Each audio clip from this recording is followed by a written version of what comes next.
Be sure to read and follow the safety guidelines to protect your computer from potential damage and ensure your personal safety. For more information about safety guidelines, see the owner's manual at dell.com/support.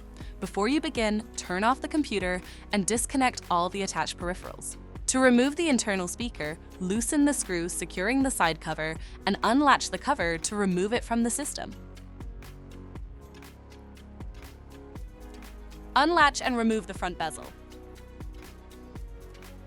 Identify the speaker and disconnect the cables to remove it from the system.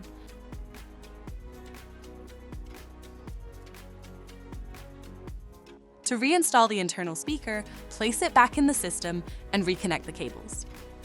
Reattach the front bezel, relatch the side cover, and install the screw to secure it. For more information about your Dell system, visit dell.com/support.